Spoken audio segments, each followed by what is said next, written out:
pessoal, tudo bem com vocês? Sejam bem-vindos mais uma vez ao Química Mais. Estaremos hoje dando continuidade ao nosso estudo sobre a química orgânica. Vamos ver hoje algumas características relevantes e importantes à análise do nosso átomo de carbono, que é o coração da química orgânica, é o elemento químico que vai nos apresentar em todos os compostos orgânicos.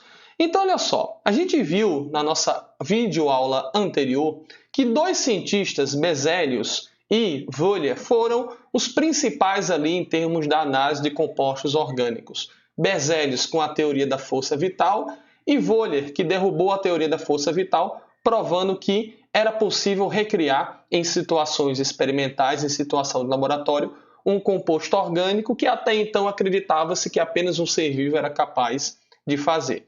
Vimos também a ideia de que o nosso elemento carbono ele vai realizar sempre 4 ligações químicas. São 4 ligações químicas de caráter covalente para adquirir o que nós chamamos de estabilidade química em relação aos seus elétrons na camada de valência. Então, visto isso, um outro cientista, e também alemão, assim como os dois anteriores que eu citei, Kekulé, ele estudou microscopicamente alguns compostos de carbono, ou seja, alguns compostos orgânicos, e ele conseguiu perceber algumas características gerais em relação a ele. Essas características gerais foram intituladas na química de postulados de Kekulé, ou seja, são ideias que apresentam-se, que resumem praticamente os compostos orgânicos por inteiro. A primeira ideia, e que a gente já apresentou, é a ideia da tetravalência do carbono. O carbono realizar 4 ligações químicas. Essas ligações químicas, que nós chamamos comumente no mundo da química, podem se resumir assim, ó. Você pode ter uma ligação unitária entre dois átomos, você pode ter uma ligação dupla entre dois átomos e uma ligação tripla entre dois átomos, né? A gente chama isso daqui de ligação simples, dupla e tripla. Já vamos falar um pouquinho mais sobre essas ligações mais para frente. Então, como o carbono ele vai realizar 4 ligações químicas sempre, para ele atingir o que a gente chama de tetravalência, ele pode fazer isso com algumas características. Que características são essas? Eu posso ter o nosso carbono realizando 4 ligações do tipo simples, eu posso ter o nosso carbono realizando uma ligação dupla e 2 simples, observe que ele fica com 4 no total. Eu posso ter ainda o carbono realizando uma ligação tripla e uma simples, 4 no total, ou ainda eu posso ter o carbono realizando 2 ligações duplas simultaneamente. Então essas são as possibilidades do carbono alcançar a sua tetravalência, ou seja, alcançar as 4 ligações que ele tanto precisa para adquirir a estabilidade. É com essa situação que nós vamos encontrar o nosso elemento carbono nos mais variados compostos orgânicos que nós temos no nosso universo, com ligações simples, ligação dupla, ligação tripla. Essas são as 4 possibilidades do carbono fazer as 4 ligações.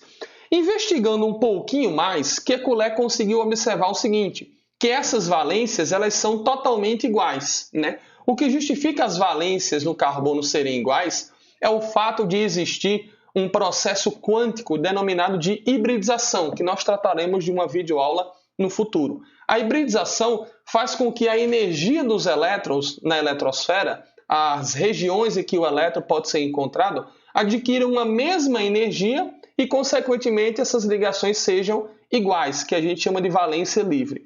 O que eu estou falando, em palavras, pode parecer complicado, mas eu vou dar um exemplo claro para você perceber como é fácil da gente observar. Se liga só, vou colocar aqui 4 compostos orgânicos, certo? Na verdade, 4 desenhos orgânicos de uma mesma substância, que é essa substância aqui, ó, clorometano, substância muito comum usada na indústria. Eu vou colocar elas aqui, ó. Vou colocar o clorometano desenhado de 4 formas. Observa só, primeira, segunda maneira, terceira e a quarta. No clorometano, eu tenho um átomo de cloro que vai se ligar ao carbono e 3 hidrogênios que se ligarão ao mesmo carbono. Só que aí eu vou fazer o seguinte, olha só. Eu vou colocar na primeira figurinha, no primeiro desenho, eu vou colocar o cloro aqui em cima, depois eu coloco ele aqui na direitinha, coloco ele aqui embaixo e aqui finalmente na esquerda. Em qualquer situação que eu coloque o átomo de cloro, o composto não se altera. O composto ele é sempre o mesmo. Por que o composto é sempre o mesmo? Porque as ligações químicas dos carbonos são iguais, ou seja, as valências, as ligações que o carbono faz para adquirir a sua estabilidade são iguais. Então, tanto faz o átomo de cloro se ligar nessa posição aqui de cima, como se ligar na posição da direita, da esquerda ou aqui embaixo. As situações são sempre as mesmas. A energia envolvida nessas ligações é a mesma, quanticamente falando. Então, isso aqui nós chamamos de valência livre. As outras ligações aqui são com átomos de hidrogênio. Eu não coloquei, mas estou colocando aqui para o composto ficar bonitinho. Beleza? Então, essa ideia de valências livres também foi observada, também ficou conhecido como um dos postulados de Kekulé. Beleza? E a terceira e última, vamos dizer assim, ideia, terceiro e último postulado de Kekulé é a que a gente vai encontrar pela frente no estudo da química orgânica, que é a capacidade do carbono formar cadeias carbônicas. Como é que é isso, Marcos? Vou colocar um exemplozinho bem simples aqui, ó. Gás metano, que é o composto orgânico mais simples que nós podemos ter, só com carbono e hidrogênio.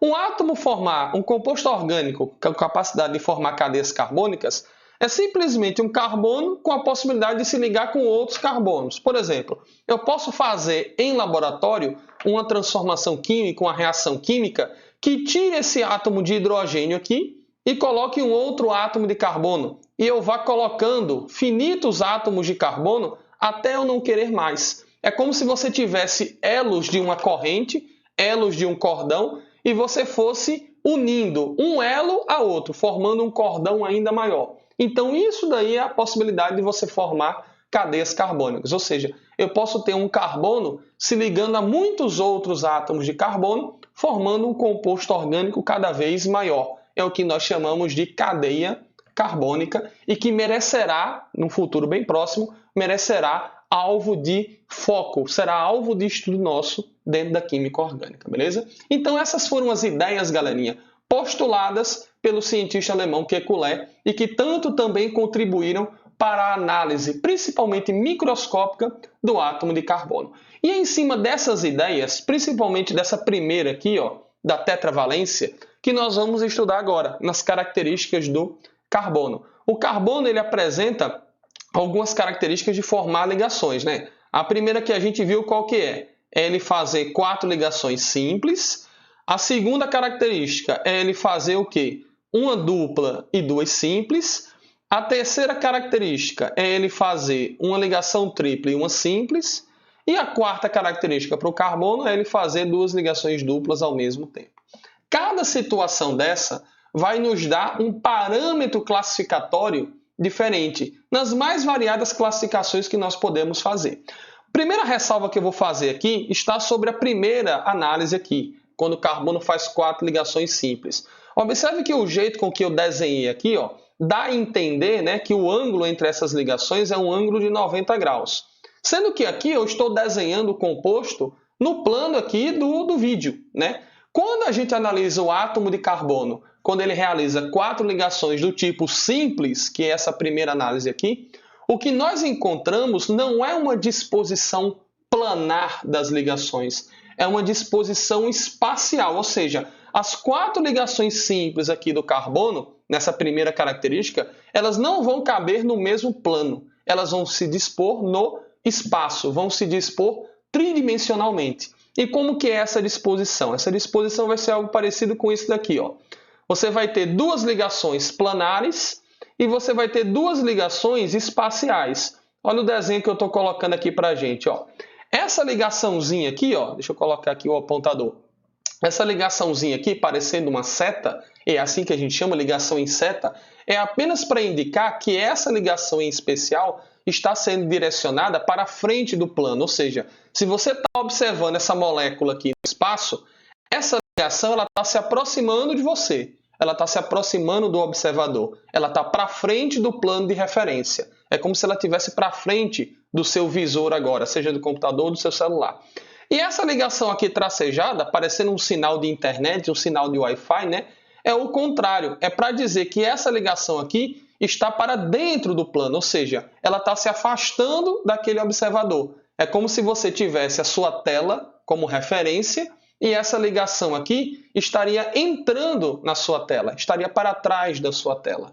Então esse é o jeito, essa é a forma, vamos dizer assim, mais adequada para a gente representar o átomo de carbono quando ele fizer o quê? 4 ligações do tipo simples. Nas outras situações aqui, nós vamos ver isso, as ligações estão no mesmo plano, seja nessa segunda possibilidade, nessa terceira ou nessa quarta possibilidade aqui. Apenas nessa primeira é que as ligações estão em caráter espacial, ou seja, eu vou precisar de um plano 3D, vamos dizer assim, para representar adequadamente os átomos, as ligações que o carbono faz. É claro que no corre-corre, quando a gente está representando algum composto orgânico, é comum da gente escrever desse primeiro jeito aqui que eu coloquei. Mas a gente precisa lembrar que esse primeiro jeito não é o jeito mais adequado quando a gente pensar pelo critério da espacialidade. Belezinha? Então vamos lá, vamos atribuir aqui algumas características para esse átomo de carbono aqui. Primeira característica que a gente vai atribuir aqui é a característica da geometria das ligações químicas. Sim, se as moléculas, se os átomos, as ligações estão dispostas ou no espaço ou no plano, elas vão apresentar geometrias moleculares. Essas geometrias moleculares aí é uma consequência da estabilização do átomo em relação à energia. A primeira possibilidade aqui, em que você tem o carbono fazendo 4 ligações simples, nós denominamos essa geometria, observe, de geometria tetraédrica. Geometria tetraédrica. O ângulo entre as ligações do carbono aqui é um ângulo bastante preciso. Ele vale 109 graus e 28 minutos. Essa segunda possibilidade do carbono, quando ele faz uma ligação dupla e 2 simples, nós denominamos essa geometria de geometria triangular, ou então geometria trigonal plana. Triangular ou trigonal plana é a mesma coisa. O ângulo aqui entre as ligações do carbono, ele vai ser um ângulo de 120 graus. Graus Celsius não, né? Não é temperatura não. 120 graus. E essa terceira e quarta possibilidade aqui, vão apresentar a mesma característica. E a gente já vai ver por quê, Observa que nessa situação aqui, seja ela com ligação tripla e simples ou então com 2 duplas, as ligações estão numa mesma reta. Observa isso? Então, pelo fato de elas estarem numa mesma reta, vamos dizer assim, estarem retilíneas umas às outras, nós denominamos essa geometria, para a terceira e quarta possibilidade, nós chamamos de geometria linear. Geometria linear. O ângulo entre as ligações na geometria linear será um ângulo de 180 graus, ok? Claro que esses ângulos aí, eles não são medidos com o equipamento. A gente não vai lá com o compasso e mede os ângulos, né? A gente consegue fazer essa estimação com equipamentos sofisticados que vão medir as vibrações moleculares. A partir das ondas vibracionais das moléculas, a gente consegue estimar quanto que é o ângulo de cada ligação. Perceba que para ter esse tipo de resultado, a gente já tem que ter tido, vamos dizer assim, um avanço muito grande na ciência, o que na época já era observado, beleza? Então essas são, galera, algumas características bem pontuais, bem peculiares sobre o átomo de carbono. E a última característica que eu gostaria de discutir com vocês nesse finalzinho é a característica da hibridização. Hibridização é um fenômeno quântico que refere-se à estabilização da eletrosfera, né? É a estabilização do átomo quando ele realiza ligações químicas. Eu vou dedicar uma aula exclusiva apenas para o estudo dessa hibridização aí. Se o seu objetivo for o vestibular apenas e tão somente apenas o Enem, isso que eu vou lhe falar aqui serve demais. Ou seja, funciona mais ou menos como uma memorização. Mas se você quiser saber de onde que surgiram as coisas, se o seu objetivo for, por exemplo, vestibular como ITA, alguns vestibulares de faculdades de medicina, então a gente precisará de um conhecimento um pouquinho maior do que apenas esse que eu vou mostrar nessa videoaula aqui, que é um apanhado, vamos dizer assim, geral sobre hibridização. A hibridização ela vai querer significar para a gente mistura de orbitais. E os orbitais que fazem, né, ligações químicas, que são responsáveis pelas ligações do carbono, são os orbitais S e os orbitais P. O orbital S ele é formado por apenas um, enquanto que no P eu consigo encontrar 3 orbitais. Tem a ver lá sim com aqueles subníveis que a gente encontra lá na configuração de Linus Pauling. Então, o que vai nos dizer o tipo de hibridização que nós vamos ter aqui será, na verdade, a quantidade de ligações sigmas que cada carbono vai apresentar. Pessoal, que danado significa isso, em ligação sigma? Vamos voltar para cá? Na química, a gente tem as ligações se apresentando dessa maneira aqui, ó. Ligação simples, nós temos a ligação dupla e nós temos a ligação tripla. Não é assim que a gente batiza as ligações simples, dupla e tripla? Mas isso daí, na verdade, são apelidos que a gente dá para a ligação. Cientificamente, as ligações químicas existem de duas formas. Ligação sigma e a ligação pi. A ligação pi é a ligação mais forte que se forma entre dois átomos, no mesmo eixo dos seus núcleos, e a ligação pi é uma ligação mais fraca. Ela é resultado ali de alguns orbitais p que não interagiram com orbitais s e p também. Para a gente não ficar mastigando muito isso daí, vamos tomar a seguinte ideia. Quando você tem uma ligação simples, essa ligação simples é chamada de sigma. A gente representa com a letra grega do alfabeto sigma. Quando você tem uma ligação dupla, são duas ligações. Uma é sigma e a outra será chamada de ligação pi. E quando você tem três ligações, duas serão pi e uma será sigma. Ou seja, independentemente da ligação que você tenha, se é simples, dupla ou tripla, você terá apenas sempre, tão somente apenas uma ligação sigma. Para você formar uma dupla, é a interação de uma sigma com uma pi. Para você formar uma tripla, é a interação de uma sigma com duas ligações pi. Então, o que vai mandar na hibridização do carbono, galera, é a quantidade de ligação sigma que ele vai fazer. Lembre que na hibridização eu tenho disponível o quê? Um orbital s e 3 orbitais do tipo p. Então, observa a primeira situação aqui do carbono. Quantas ligações sigmas eu tenho, hein? Eu só tenho ligação simples aqui, né? Então, eu vou ter aqui apenas ligações sigmas, concorda com isso? Ou seja, eu terei um total aqui de 4 ligações sigmas. Se eu tenho 4 ligações sigmas, então significa dizer que eu terei 4 orbitais presentes na minha hibridização. Que 4 orbitais serão esses? Um orbital s e 3 orbitais p, fazendo com que essa hibridização aqui do carbono ela seja do tipo sp3. O que é que significa hibridização sp3? Um orbital s e 3 orbitais p participaram da hibridização, participaram da mistura de orbitais para que levasse à estabilização do átomo de carbono. Sempre o número de ligação sigma vai dizer para você quantos orbitais vão participar da hibridização. Olha a segunda possibilidade aqui, ó. Eu tenho uma ligação dupla e duas simples. Na simples eu vou ter só sigma, não é? E na ligação dupla eu tenho o quê? Uma pi e uma sigma. Portanto, aqui o carbono, ó, eu tenho 3 ligações de caráter sigma. Se eu tenho 3 ligações sigmas, eu vou ter quantos orbitais na hibridização? 3 orbitais. Então, eu vou usar um orbital s e preciso de mais 2, né? Então, 2 orbitais p, fazendo com que a hibridização aqui do carbono ó, seja sp2, ou seja, 1s e 2p. 3 orbitais na hibridização, resultado das 3 ligações sigmas. Sempre é a ligação sigma que vai mandar na hibridização. Olha essas duas possibilidades aqui. Ó. Lembra que eu falei que elas tinham a mesma característica? Vou provar agora também com o lance da hibridização.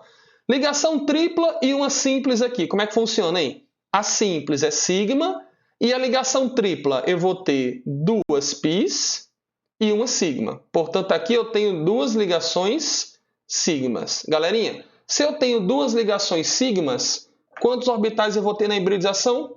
2 orbitais. Um de caráter S e o outro de caráter P, fazendo com que a hibridização aqui seja do tipo SP. Um S e um P.